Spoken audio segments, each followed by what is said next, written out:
آج ہم آپ کو سنانے جا رہے ہیں ایک ایسے نبی کی پوری ایمان افروز داستان جو نبی بھی تھے، بادشاہ بھی، بہادر سپاہی بھی اور سب سے بڑھ کر اللہ کے شکر گزار بندے بھی۔ یہ ہے حضرت داؤد علیہ السلام۔ حضرت داؤد علیہ السلام کا تعلق بنی اسرائیل کی قوم سے تھا۔ آپ حضرت یعقوب علیہ السلام کی اولاد میں سے تھے۔ آپ کے والد کا نام یسی تھا۔ آپ 12 بھائیوں میں سے سب سے چھوٹے تھے اور جوانی میں چرواہا کا کام کرتے تھے۔ اسی دوران اللہ تعالیٰ نے آپ کو دل کی پاکیزگی، خوبصورتی اور بلند آواز سے نوازا۔ آپ ہمیشہ تنہائی میں اللہ کی یاد میں گیت گاتے، حمد و ثنا کرتے۔ اللہ نے آپ کے دل کو سکون، نرمی اور عشق الہی سے بھر دیا تھا۔ جب بنی اسرائیل پر جالوت نامی ظالم بادشاہ نے حملہ کیا تو اللہ نے طالوت کو ان کا سردار بنایا۔ داؤد علیہ السلام اس وقت نوجوان تھے، فوج میں ایک عام سپاہی۔ جالوت ایک طاقتور، دیو ہیکل جنگجو تھا جس سے ساری فوج ڈرتی تھی، لیکن داؤد علیہ السلام اللہ پر بھروسہ رکھتے تھے۔ انہوں نے کہا، میں جالوت سے لڑوں گا کیونکہ میرا رب میرے ساتھ ہے۔ اللہ نے آپ کے ہاتھ میں ایک غلیل دی۔ جب جالوت آپ کے سامنے آیا، داؤد علیہ السلام نے ایک پتھر پھینکا اور وہ پتھر سیدھا جالوت کے ماتھے پر لگا۔ وہ زمین پر گرا اور مر گیا۔ یہ آپ کا پہلا بڑا معجزہ تھا۔ اسی واقعے کے بعد اللہ نے آپ کو نبوت اور بادشاہت دونوں عطا فرمائیں۔ اللہ نے آپ کو بنی اسرائیل کا بادشاہ بنایا۔ آپ ایک نبی ہونے کے ساتھ ایک منصف بادشاہ بھی تھے۔ اللہ نے آپ پر اپنی کتاب زبور نازل فرمائی۔ قرآن مجید میں ارشاد ہے، اور ہم نے داؤد کو زبور عطا کی۔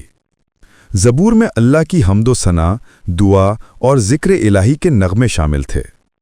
حضرت داؤد علیہ السلام جب زبور پڑھتے تو پہاڑ، درخت اور پرندے بھی ان کے ساتھ تسبیح کرتے۔ قرآن مجید سورہ سبا 10-11 میں ہے، ہم نے داؤد کو اپنی طرف سے فضیلت دی، اے پہاڑوں اس کے ساتھ تسبیح کرو، اور پرندوں کو بھی تابع کر دیا۔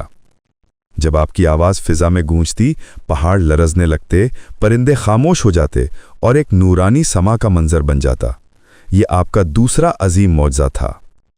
اللہ تعالیٰ نے حضرت داؤد علیہ السلام کے ہاتھوں میں ایک حیران کن طاقت رکھی۔ لوہا ان کے ہاتھوں میں نرم ہو جاتا تھا۔ آپ زرے بناتے تھے تاکہ مجاہدین کو حفاظت ملے۔ قرآن مجید میں فرمایا گیا، ہم نے لوہا ان کے لیے نرم کر دیا تاکہ تو زرے بنائے اور کڑیوں کو اندازے سے جوڑے۔ یہ صنعت کی ابتدا تھی۔ آپ پہلے انسان تھے جنہوں نے لوہے سے جنگی زریں ایجاد کیں۔ حضرت داؤد علیہ السلام اپنے عدل و انصاف کے لیے مشہور تھے۔ دن میں مقدمات سنتے، رات کو اللہ کی عبادت کرتے۔ ایک دن 2 آدمی دیوار پھلانگ کر ان کے پاس آ گئے۔ انہوں نے کہا، ہم 2 بھائی ہیں، ایک مقدمہ لائے ہیں۔ میرے بھائی کے پاس 99 بکریاں ہیں اور میرے پاس ایک۔ یہ کہتا ہے اپنی ایک مجھے دے دو۔ حضرت داؤد علیہ السلام نے فوراً کہا، یقیناً اس نے تم پر ظلم کیا، اکثر شریک ظلم کرتے ہیں۔ مگر فوراً اللہ کی طرف سے وحی آئی کہ اے داؤد، تم نے دوسرا فریق سنے بغیر فیصلہ کر دیا۔ آپ فوراً سجدے میں گر گئے، توبہ کی اور اللہ نے آپ کو معاف کر دیا۔ اللہ نے فرمایا، اے داؤد، ہم نے تمہیں زمین میں خلیفہ بنایا ہے، انصاف سے فیصلہ کرو اور خواہش کی پیروی نہ کرنا۔ یہ وحی آپ کے لیے ایک رہنمائی تھی کہ ایک نبی کو بھی ہمیشہ عدل کے ساتھ چلنا چاہیے۔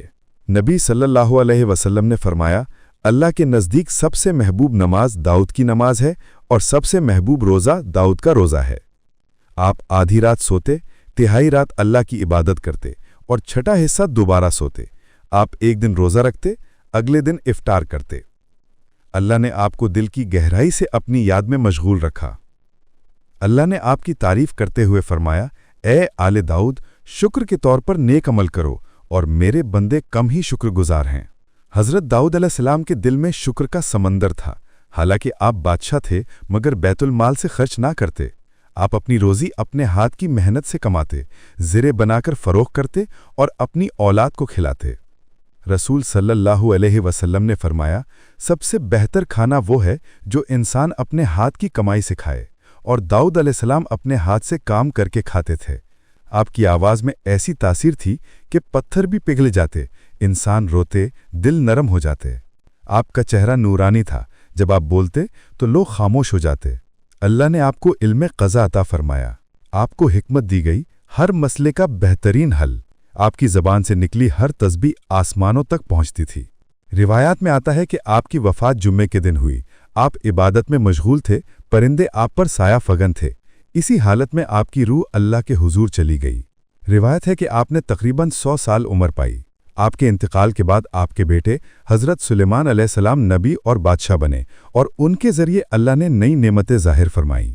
حضرت داؤد علیہ السلام کی زندگی ہمیں یہ سکھاتی ہے کہ اللہ پر بھروسہ سب سے بڑی طاقت ہے۔ عدل و انصاف ایمان کی بنیاد ہے، شکر گزاری اور محنت عزت اور رزق کا ذریعہ ہے۔